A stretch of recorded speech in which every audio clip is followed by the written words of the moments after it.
السلام علیکم ورحمۃ اللہ وبرکاتہ۔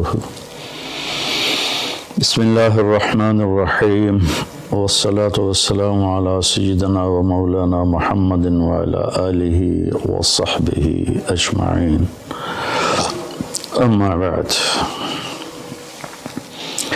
میرے عزیزوں، بھائیوں، دوستوں، بہنوں، بچوں، بچیوں، شعبان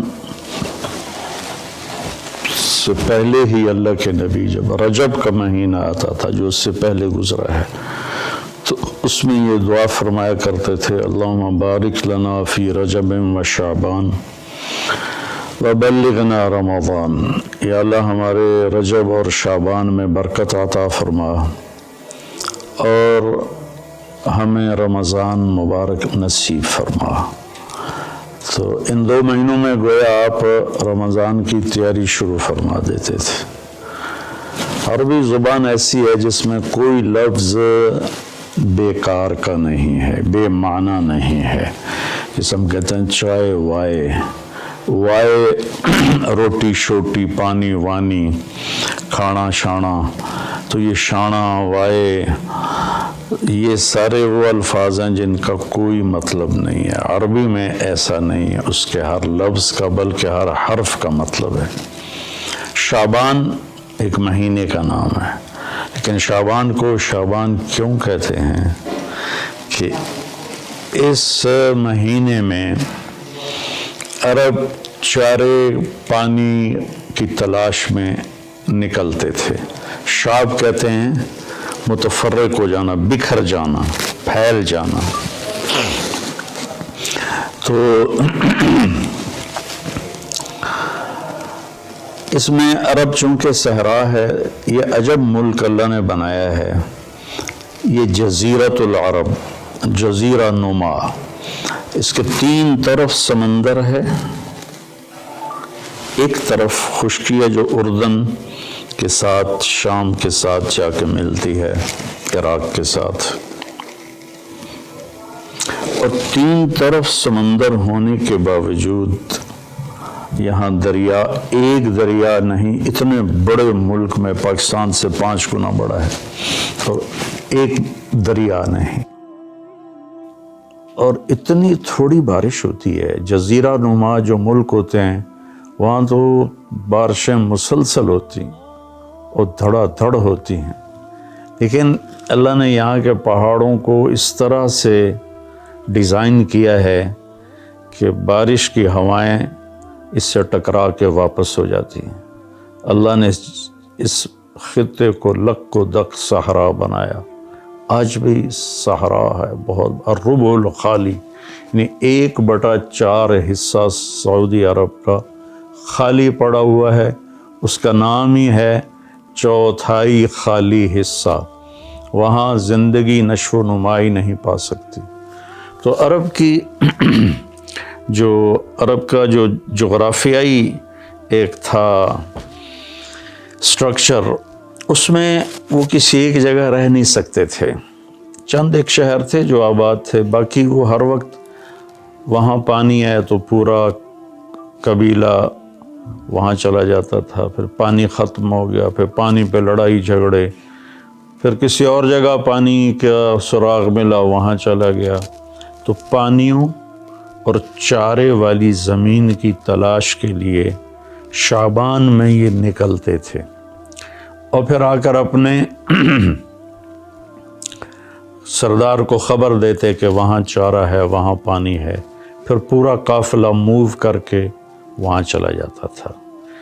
اور یہ موبائل تھے خانہ بدوش، اور ان کی بستیاں، ان کے شہر خیمے ہوتے تھے، اور چونکہ یہ فطرت پر تھے، چونکہ کوئی وہاں ایسی چیز نہیں تھی جو ان کی فطرت کو مسخ کرے، جیسے میں شہری زندگی نے ہماری فطرت کو بالکل ادھورا کر کے رکھ دیا ہے۔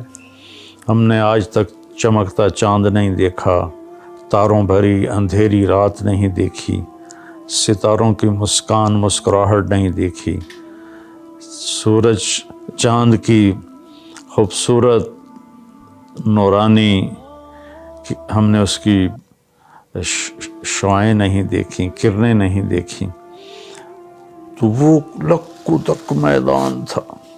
افلا ينظرون الى الابل کیف خلقت. اب اس ماحول میں رہ کر آپ اس آیت کو سمجھے.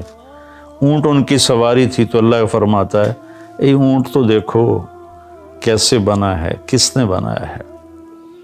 وَإِلَى السَّمَاءِ كَيْفَ رُفِعَتْ. جب تم صحرا میں سوتے اور اوپر تاروں بھری رات ہوتی ہے یا 14ویں کا چاند ہوتا ہے, یہ کس نے اوپر کھڑا کر دیا. وَإِلَى الْجِبَالِ كَيْفَ نُصِبَتْ. یہ تمہارے چاروں طرف پہاڑ ہیں کالے سیاہ, یہ کس نے کھڑے کیے, کیسے کھڑے ہو گئے. وَإِلَى الْأَرْضِ كَيْفَ سُطِحَتْ. اور یہ زمین بچھونا کیسے بن گئی, اس میں تم سفر کرتے ہو, ہم نے تمہارے لیے زمین کو سکیڑ دیا. تو وہ یہ کلچر تھا عرب کی بود و باش اور تہذیب کا کہ یہ موبائل رہتے تھے. جب ایک جگہ بستی آباد ہوتی تھی تو جو فطرت میں ہوتا ہے نا, اس میں مزاج عشق بہت طاقتور ہوتا ہے. اس لیے عربی شاعری کو کوئی نہیں پہنچ سکا آج تک. عربی شاعری کو مزاج عشق میں, حس لطیف میں, حالانکہ وہ ان پڑھ تھے لیکن ان کا شاعر کھڑا ہوتا تھا بغیر تیاری کے 100 شعر فی البدی پڑھ دیتا تھا. فی البدی سے مراد ہے پہلے سے کوئی تیار نہیں کیے ہوتے تھے, بس کہتا تھا اور کہتا چلا جاتا تھا. تو عشق و محبت بھی عرب کا عشق زنا سے پاک تھا. میں نے عرب جاہلیت کی تاریخ پڑھی ہے, میں پڑھ کے حیران ہو جاتا ہوں کہ کیا عجیب لوگ تھے. اور اللہ نے وہاں کسی فاتح قوم کو جانے کا موقع نہیں دیا کہ سب کہتے تھے ریت میں کیا پڑا جو ہم لیں, تو وہ محفوظ رہے. ان کی عربیت, ان کی فطرت محفوظ رہی. نہ ایرانی آ سکے, نہ اس میں رومن آ سکے, یہی اس وقت کی بڑی 2 طاقتیں تھیں. نہ قبطی آ سکے جو مصر کی طاقت تھی. تو اپنی فطرت میں تھے. تو ان میں عشق و محبت کے جو اشعار ہیں نا, وہ ایسے ٹکڑے ٹکڑے کر کے رکھ دیتے ہیں. ترجمہ نہیں, عربی. اگر عربی کی فہم ہو تو آدمی روئے بغیر رہ نہیں سکتا ہے. تو جب وہ ایک جگہ کو چھوڑتے تھے اور دوسری جگہ شفٹ ہو جاتے تھے, پھر جب وہاں سے اسی قبیلے کے کسی شاعر کا گزر ہوتا تو وہ ایک دم وہاں گم ہو جاتا. پرانی بستی, پرانا منظر, خیمے اور محبوب کا آنا جانا, تو ایک دم ان کی زبان پھڑک اٹھتی تھی. عرب کا سب سے مشہور قصیدہ امرؤ القیس کا ہے, وہ شروع یہاں سے ہوتا ہے کہ وہ ذکر کرتا ہے ان ایام کو جن ایام میں وہ یہاں رہتے تھے اور وہ جس سے پیار کرتا تھا وہ وہاں ہوتی تھی. یہ تو ایک کردار ہے کہ پورے عرب میں یہ ثقافت تھی. تو وہ شاعر اپنا ایک قصیدہ لکھتا ہے تو اس سے پہلے اس تصور کو لاتا ہے. یہ شعبان سے جڑی باتیں آپ کو بتا رہا ہوں. گزر ہوتا ہے بس اب تو وہ جگہ اجاڑ ہے لیکن وہاں وہ گارے کے نشان ہیں اور کچے اینٹوں کے نشان ہیں, خیموں کے کھونٹوں کے نشان ہیں. تو ایک دم پیچھے اس کے جھروکے کھلتے ہیں ماضی کے, اور وہ ایک دم آواز لگاتے ہیں اپنے ساتھیوں کو, کفا کفا, ارے ٹھہر جاؤ. تو وہ اس کے ساتھی کہتے ہیں کیا ہوا. نبکی من ذکر حبیب و منزل بسقط اللواء بین الدخول فحوملی. ٹھہر جاؤ, تھوڑا سا رو لینے دو محبوب کی یاد میں. قفا, ٹھہرو. نبکی من ذکر حبیب و منزل, تھوڑی دیر ٹھہرو, محبوب اور محبوب کے جگہ کو دیکھ کے مجھے آنسو بہانے دو. جو سقط اللواء, جو دخول اور حمل کے درمیان جگہ ہے, وہاں پر میرے محبوب کی بستی تھی اور ہم یہاں رہتے تھے. پھر وہ آگے قصیدہ چلتا, میں ویسے اشعار سنا دیتا ہوں, ترجمہ نہیں. قفا, ٹھہرو. کیا ہوا؟ کنب کے رونا ہے. من ذکر حبیب و منزل, عشق پر, معشوق پر, جگہ پر, اور پھر یہاں چھوڑ جانے پر. بسقط اللواء بين الدخول فحوملي فسوضع في المقرات لم يعف رسمها لما نسجتها من جنوب وشمال ترى بعر الأرعام في عرصاتها وقيعانها كأنه حب فلفل كأني غداة البين يوم تحمل لدى سمرات الحي ناقف حنظلي. میں اس کا ترجمہ کرتا ہوں. وہ کہتا ہے جب وہ قافلہ وہاں سے چل رہا تھا اور سارے جا رہے تھے اور شفٹ ہو رہے تھے اور میرے جانے کی کوئی ابھی سبیل نہیں تھی، تو میں ان کو جاتے دیکھ کر میرا حال وہ تھا جو حنظل، اس کی مثال میں دوں گا، ہماری عورتیں پیاز کاٹتی ہیں نا تو اس سے ایک گیس نکلتی ہے جس سے آنسو نکلتے ہیں بے تحاشا، جیسے کوئی بہت ہی رو رہا ہو. تو حنظل ایک کڑوا پھل ہے جس کو کڑتما کہتے ہیں. یہ اس کو جب توڑتے ہیں تو اس میں سے بھی ایک گیس سے نکلتی ہے تو وہ نکلتا ہے، آنسو نکلتے ہیں. تو اتنی خوبصورت تشبیہ لایا ہے. اس نے یہ نہیں کہا کہ جب وہ جا رہے تھے اور میرا محبوب بھی جا رہی تھی تو میں رونے لگا، نہیں. کأنی غداة البین یوم تحمل، جس صبح جدائی ہوئی اور انہوں نے رخت سفر باندھا اور چلے. لدا ثمرات الحی ناقف حنظلی، مجھے یوں لگا جیسے میں کیکر کے ساتھ بکھری ہوئی حنظل کوڑتمے کی بیلوں سے کوڑتمے توڑ رہا ہوں. تو جو عرب کی تہذیب کو جانتا ہے تو وہ تو اس کا مزہ لے گا کہ کوڑتمے توڑتے ہوئے کتنا آنسو نکلتے ہیں. پھر وہ اس کو تھوڑا پھیلاتا ہے کہ میرے رونے پر رحم کھا کر وقوفاً بہا صحبی علی مطیہم، میرے دوستوں نے اپنی سواریوں کو لا کے کھڑا کیا. یقولون لا تہلک اسم وتجملی، ارے بھائی نہ رو، صبر کر. اور ان پاگلوں کو کون بتائے وَإِنَّ الشِّفَاءِ عَبْرَةٌ مُحْرَقَةٌ فَهَلْ عِنْدَ رَسْمٍ دَارِسٍ مِّن مَّعُوَّلِ. میں انہیں یہ بتانا چاہتا ہوں کہ مجھے رونے دو، کوئی رونے والا بھی لاؤ جو میرے ساتھ روئے یا مجھے رولائے کہ میری شفا رونے میں ہے.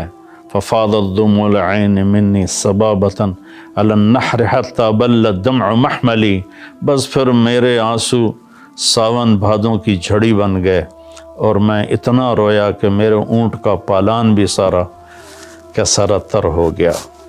شعبان کے مناسبت سے میں نے تھوڑی آپ کو عرب کی تاریخ بتائی ہے، عرب کی تہذیب بتائی ہے، لیکن اس میں جو کہنا تھا وہ یہ تھا کہ شعبان رمضان کی تیاری ہے، شعبان رمضان کی تیاری ہے. تو اس میں میرے بھائیو، ہم اگر کوئی کبیرہ گناہ میں ہیں تو توبہ کریں، چھوڑنے کی کوشش کریں یہاں تک کہ رمضان تک بالکل چھوٹ جائے. کسی سے لڑے ہوئے ہیں تو منانے صلح کی کوشش کریں یہاں تک کہ رمضان تک صلح ہو جائے. کسی کا حق مارا ہوا ہے تو اس سے جا کے دینے کی طاقت ہے تو فوراً دے دیں، ورنہ معافی مانگ کے کہیں بھی میں آہستہ آہستہ ادا کر دوں گا. یہ رمضان سے پہلے رمضان کی تیاری، رمضان میں انٹر ہونا ہے کبیرہ گناہوں کو چھوڑ کر، لوگوں کے حق تلفی کو چھوڑ کر، گالی گلوچ کو چھوڑ کر، ظلم و ستم کو چھوڑ کر، اور رشوت، چور بازاری، کھوٹ، اس کو چھوڑ کر. بھائیو، اللہ کی قسم اٹھا کے کہتا ہوں، حرام میں کچھ نہیں رکھا، گناہوں میں کچھ نہیں رکھا. اور اللہ کی قسم اٹھا کر کہتا ہوں، ساری بھلائیاں، ساری خوبیاں میرے اللہ اور اس کے رسول کی اطاعت میں ہیں. اللہ کے واسطے ہم باقی گناہوں سے بھی توبہ کریں اور فرقہ واریت سے بھی توبہ کریں. یہ میرا کرتا ہے نا، یہ ہے اسلام، اور اس کے اندر یہ بنیان ہے، یہ میرے عقائد ہیں اور میرے ذاتی اعمال ہیں. اسلام تو سب کا ایک ہی ہے، ان الدین عند اللہ الاسلام، شرع لکم من الدین. تو دین تو سب کا ایک ہی ہے. آگے چھوٹی چھوٹی باتوں پہ فرقے بن گئے ہیں، جنازے کے بعد دعا پڑھنی یا نہیں پڑھنی، اس پر ہی فرقہ بنا پڑا ہے. تو اتنی چھوٹی باتوں میں ہم الجھ گئے ہیں. ساری دنیا کتنے خطرے سے گزر رہی ہے، اور کورونا ایک وبا اور وبال ہے، ایک عذاب ہے، ہم توبہ کریں باقی گناہوں سے بھی۔ اور فرقہ واریت سے دیکھو، میں ہاتھ جوڑتا ہوں، علماء سے بھی کہتا ہوں، یہ دیوبندی بریلوی والا میدان جنگ بند کر دو، یہ شیعہ سنی والا میدان جنگ بند کر دو، یہ حنفی مالکی شافعی حنبلی سلفی یہ میدان جنگ بند کر دو۔ انشاءاللہ جو بھی قرآن اور حدیث کو سامنے رکھ کر عمل کر رہا ہے، اللہ کا فضل اس پر چھائے گا اور وہ ایک دن ضرور جنت میں جائے گا۔ اگر اس کا غلط مطلب بھی سمجھا ہے تو اللہ جو چاہے گا فیصلہ کرے گا۔ ہم اللہ کے واسطے امت بنیں، اپنے ملک کی حفاظت کریں، یا اپنے ملک کی حفاظت کریں۔ اگر ہم کوئی منفی مثبت کام نہیں کر سکتے تو منفی بھی نہ کریں۔